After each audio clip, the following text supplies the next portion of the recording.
नमस्कार दोस्तों, आज हम यूनिफॉर्म सिविल कोड यानी कि समान नागरिक संहिता, इसको हिंदी में बोलते हैं समान नागरिक संहिता, ऊपर हम डिस्कशन करेंगे। मैं थोड़ा हिंदी में कम ही वीडियो बनाता हूँ, फिर भी आज ट्राई करूँगा हिंदी में और आप लोगों के साथ ये शेयर करूँगा कि यूनिफॉर्म सिविल कोड यानी कि समान नागरिक संहिता है क्या। आज़ादी के 70 इयर्स प्लस होने के बाद भी हम लोग के पास यूनिफॉर्म सिविल कोड क्यों नहीं है, और ये सिविल कोड आने से हम लोग के बीच में क्या ख़त्म हो जाएगा, क्या क्या चीज़ नहीं रहेंगे, इसके ऊपर हम आज डिस्कशन करेंगे। देखिए, हम लोग सब लोग जानते हैं 1947 15 अगस्त को हम लोग इंडिपेंडेंट हुए थे, स्वाधीन हुए थे। हम लोग किसी के ऊपर, हम लोग का ऊपर कोई बाहरी देश का कोई दबाव नहीं था। फिर भी हम लोग जब कॉन्स्टिट्यूशंस बना रहे थे, कॉन्स्टिट्यूशंस का कितने मेंबर थे, सिग्नेटरीज थे 284 signatories for Indian constitutions. Indian constitution मैं थोड़ा सा इंग्लिश में ही लिखूंगा, ये सब भारतीय संविधान।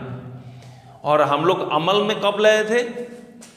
26 जनवरी 1950। इसी दिन डॉक्टर भीमराव अंबेडकर जी की अध्यक्षता में 284 मेंबर्स ने सिग्नेटरीज किया था और इंडियन कॉन्स्टिट्यूशन बना के रेडी हो गया और एक्ट इनेक्ट भी हो गया हम लोग का देश में। तब से हमारा संविधान चल रहा है। तो देखिए, यूनिफॉर्म सिविल कोड का मसला मैं बता देता हूं आप लोगों को। कितने तारीख को डिस्कशंस हुआ था? जब संविधान बना रहा था तब 1948, ये डेट याद रखिएगा, 1948 23 नवंबर, इसी दिन यूनिफॉर्म सिविल कोड के ऊपर बहस हुई थी। संविधान में आना सही है या नहीं। कुछ मुट्ठी भर लोगों के कारण यूनिफॉर्म सिविल कोड हमारे बीच में अभी नहीं है। और मैं उन लोगों का नाम लेना नहीं चाहता, लेकिन कुछ लोग जो है, और एक सी का रीजन है, वो है vote bank politics. Vote bank politics के कारण यूनिफॉर्म सिविल कोड अभी तक हम लोग का पास नहीं है। और इसका और बहुत कुछ कारण है, काफ़ी सारा। देखिए, इंडिया में कितने लोग, different types of popular state here, different communities, और काफ़ी तरह धर्म भी अलग है। हिंदू है, सिख है, ईसाई है, मुस्लिम है, इस्लाम धर्म जो मानते हैं। तो काफ़ी सारा कम्युनिटी के लोग, रिलीजियस लोग हैं, यहाँ में रहते हैं। जब ब्रिटिश शासन चल रहा था तब से कुछ कुछ पर्सनल लॉ फॉर्म हुए थे भारत में। जैसे हिंदू लॉ था, मुस्लिम पर्सनल लॉ था, ईसाई का कुछ पर्सनल लॉ था, और विभिन्न ट्राइब्स का, जैसे आसाम में टी ट्राइब्स का, राजस्थान के मीना कम्युनिटी का काफ़ी सारा पर्सनल लॉ है। और ब्रिटिश ने क्या किया था?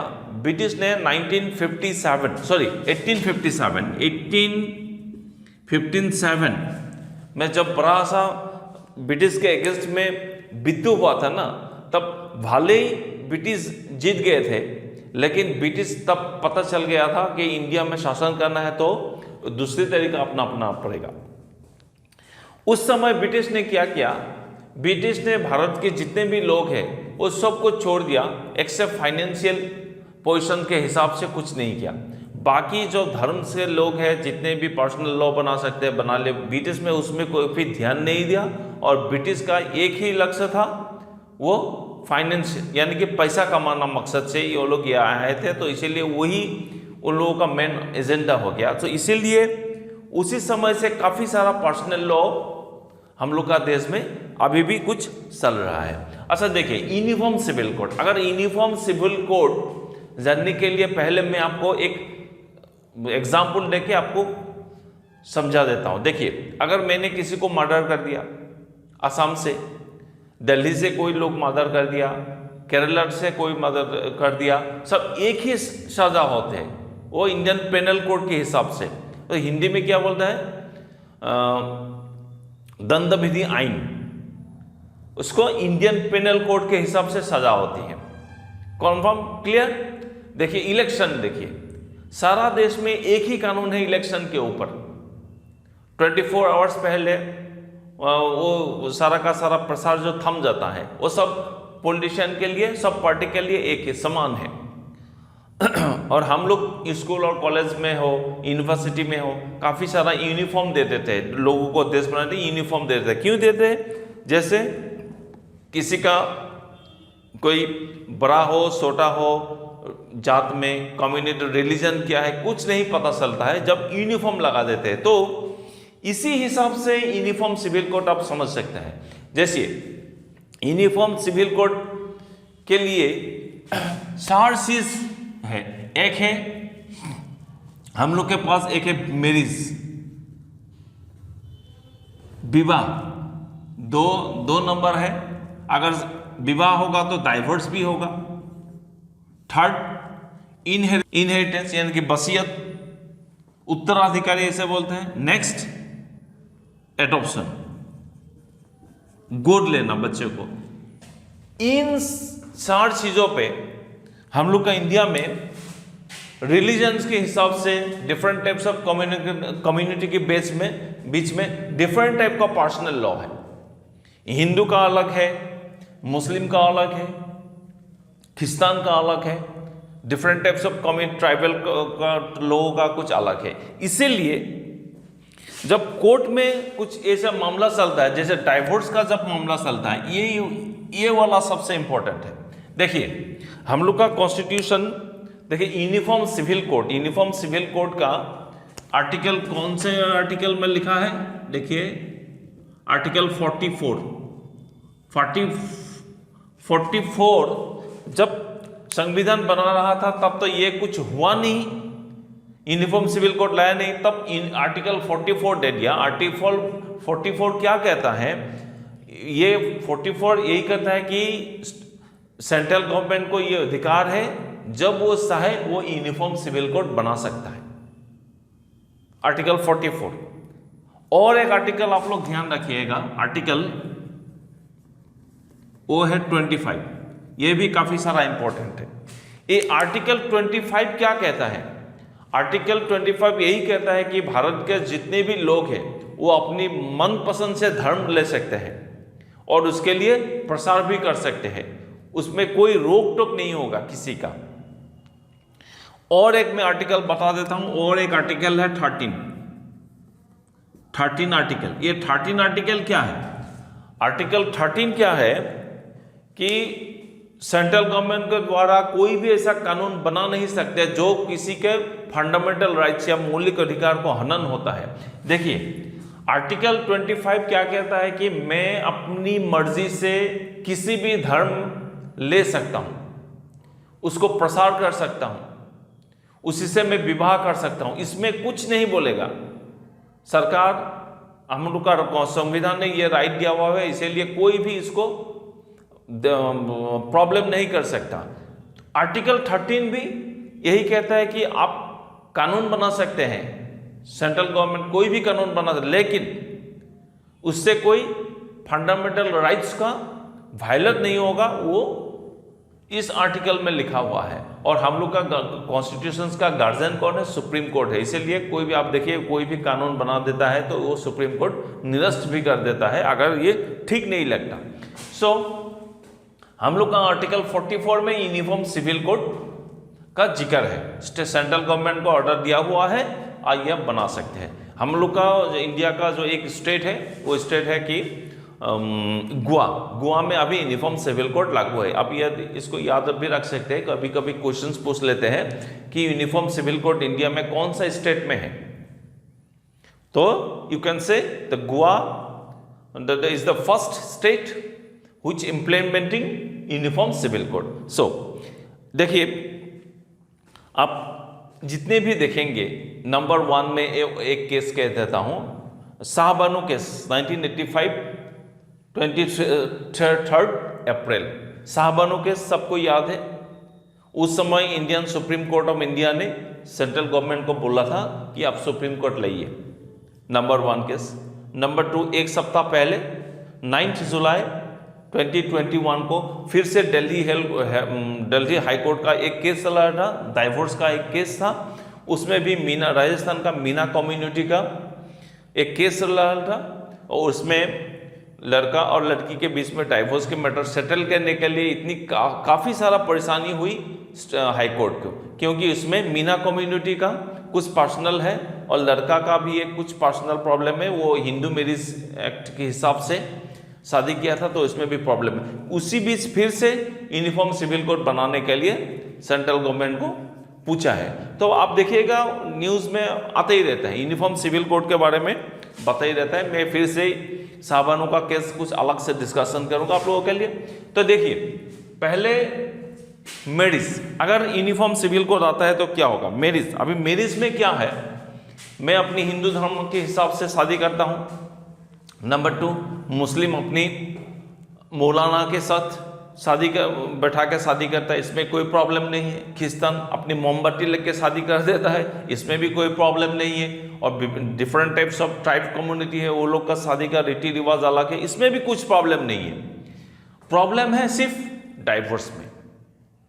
डाइवोर्स क्या होता है, जब डाइवोर्स देंगे तब आपको कुछ संप्रदाय के लोग, रिलीजियस फंडामेंटल, वो अपने पर्सनल लॉ अप्लाई कर देता है, उस समय यही प्रॉब्लम हो जाता है। देखिए, अब एक रिलीजन है, वो है मुस्लिम पर्सनल लॉ। उसमें क्या है, लोगों को शादी करने का वो दे कैन डू 4 मैरिज, शादी कर सकता है और 3 बार तलाक भी दे सकता है। तो इसीलिए इस सब चीज़ में इनबैलेंस होता है। हम लोग का हिंदू में देखिए, हिंदू में एक शादी किया तो अगर डाइवोर्स नहीं हुआ लीगली तो दूसरा शादी नहीं कर सकता। दूसरा शादी करेंगे तो बस उसको जेल जाना पड़ेगा, लड़की अगर कंप्लेन कर दिया तो। लेकिन कुछ प्रावधान है जो इसमें शादी कर, जैसे बीबी चला गया, मर गया, बच्चा नहीं हुआ, तब दूसरा शादी कर सकता है, वो कोर्ट की परमिशन से करना पड़ेगा। हम लोग जो हिंदू है, जो इसमें भी काफ़ी सारा बुराई थे पहले, जैसे सती प्रथा था, वो सब हम लोग अपग्रेड करके, हिंदू लोग अपग्रेड करके उसको मॉडिफाई कर दिया। हिंदू मैरिज एक्ट 1955 में बना, वो उसमें काफ़ी सारा सुधार आ रहा है। लेकिन कुछ जो रिलीजियस अभी भी है, जैसे मुस्लिम लोगों के बीच में अभी भी वो लोग सब कुछ मानने के लिए तैयार है इंडियन पेनल कोड, लेकिन जब शादी और विच्छेद, तलाक का मामला आता है तो वो लोग एग्री नहीं करते, वो लोग वो मुस्लिम पर्सनल लॉ बोर्ड के हिसाब से चलते हैं। तो यही सब चीज़ों में दिक्कत होता है, क्योंकि आजकल मुस्लिम वोमेन जो है ना, वो भी इतनी जल्दी छोड़ते नहीं, वो लोग कोर्ट चला जाता है। कोर्ट में अगर इसके ऊपर केस चलेगा तो वो आईपीसी, इंडियन पेनल कोड के हिसाब से उसको मेंटेनेंस का और खर्चा का देना पड़ेगा। तो इसीलिए ये सब चीज़ में इनबैलेंस हो जाता है। और एक है इनहेरिटेंस, यानी कि वसीयत। अच्छा, वसीयत में भी कुछ परेशानी है। देखिए, हम लोग का हिंदू में क्या होता है, अगर किसी का हस्बैंड डेथ हो गया तो उसका जितना भी प्रॉपर्टी था वो सारा का सारा वाइफ के ऊपर चला जाता है। वाइफ के बीच में से जितने भी बच्चे ही वो सब चला जाता है। लेकिन मुस्लिम में क्या होता है, जब उसका हस्बैंड डेथ हो जाता है ना, उसका सारा का सारा प्रॉपर्टी वो बच्चों में चला जाता है, लेकिन उसको बीवी को कुछ नहीं मिलता है। तो इसमें भी देखिए तो ये सब चीज़ में कुछ प्रॉब्लम आ जाता है। और फोर्थ है एडॉप्शन। एडॉप्शन में इतने प्रॉब्लम नहीं है, क्योंकि अभी नया रूल लाया है, एडॉप्शन करने के लिए बच्चों को गोद लेने के लिए 25 इयर्स का डिफरेंस होना पड़ेगा। अगर मैं किसी को गोद लेना चाहता हूं तो मेरे उम्र और वो बच्चों का उम्र में डिफरेंस बिटवीन 25 होना जरूरी है, और होना भी चाहिए, क्योंकि 30 साल का लड़का अगर 25 साल की लड़की को गोद ले लिया तो क्या होगा, ये तो बहुत परेशानी हो जाएगी और मालामाल हो जाएगा वो। तो ये सब नहीं चलेगा। देखिए, अगर यूनिफॉर्म सिविल कोड आया तो ये जो मैरिज, इसमें कोई प्रॉब्लम नहीं। इन दोनों चीज में जितने भी प्रॉब्लम है ये सारा का सारा सेटल हो जाएगा। इसीलिए कोर्ट ने बार बार सेंट्रल गवर्नमेंट को बोलता है कि यूनिफॉर्म सिविल कोड आप लाइए, और यूनिफॉर्म सिविल कोड जब आएगा ये सारा चीज़ इक्वल हो जाएगा, यूनिफॉर्म हो जाएगा, सबके लिए बराबर हो जाएगा। और ये वीडियो को मैं बनाया इसलिए है, लोगों को इसको शिक्षित करना पड़ेगा। देखिए, अगर अभी देखिए कुछ लिखा हुआ चीज़ें ही गलत अफवाह फैलाता है, क्योंकि देखिए मेरा भी कुछ काफ़ी सारा मुस्लिम फ्रेंड है, मैं किसी को नहीं सुना आज वो चार शादी कर रहा है, चार विवाह कर रहा है, किसी के पास चार बेबी नहीं है, मैंने नहीं सुना। और 3 तलाक लिखा हुआ है, 3 तलाक कौन दे रहा है? तलाक के बिद्दत तो सुप्रीम कोर्ट ने ख़त्म कर दिया, उसके ऊपर मैं तलाक के ऊपर कुछ अलग दिन एक डिस्कशन करूँगा, वो भी ख़त्म कर दिया, लेकिन फिर भी तलाक चल रहा है। मुस्लिम पर्सनल लॉ बोर्ड जो है उसको थोड़ा सा अपग्रेड करने की ज़रूरत है, ये मेरी पर्सनल व्यू है। देखिए, हम लोग ब्रिटिश में क्या रूल था, 1950 में क्या रूल था, वो सब चीज़ हम लोग 2021 में अप्लाई नहीं कर सकेंगे, क्योंकि हम लोग भी डेवलप हो रहा है, टाइम के साथ हम लोग भी आगे जाना पड़ेगा। और एक मैं बात बोलता हूँ ये डाइवोर्स के ऊपर। देखिए क्या है, शादी होगा तो डाइवोर्स भी होगा, ये एक अनफॉर्चुनेट मैटर है। जब डाइवोर्स होगा, डाइवोर्स के लिए पति पत्नी के बीच झगड़ा ही मूल रीजन है, और कुछ अलग अलग भी रीजन है। तो जो झगड़ा ज़्यादा होता है, और एक चुप रहने की कला, हस्बैंड हो वाइफ हो, एक को चुप रहने की कला सीखनी चाहिए।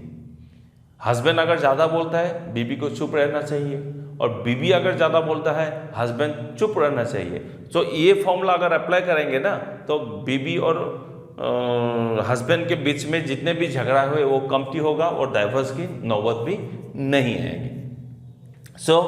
मेरी हिंदी इतनी अच्छी भी नहीं है, मैं नया ट्राई कर रहा हूँ हिंदी में बनाने के लिए। अगर कोई भी ख़राब हुआ तो आप माफ़ कर दीजिएगा मुझे। हिंदी प्रोनाउंसिएशन में कुछ काफ़ी सारा प्रॉब्लम होता है मेरा बीच बीच में, लेकिन मैंने ट्राई किया आप लोगों को यूनिफॉर्म सिविल कोड क्या है समझाने के लिए हिंदी में। अगर वीडियो अच्छा लगे तो आप ज़रूर लाइक और शेयर कीजिए, तो और सब्सक्राइब करके रखें वीडियो को। मैं और एक दिन ऐसे इंपॉर्टेंट वीडियो के साथ मैं फिर से आपके बीच में आ रहा हूँ। Till then, bye bye, take care and thank you.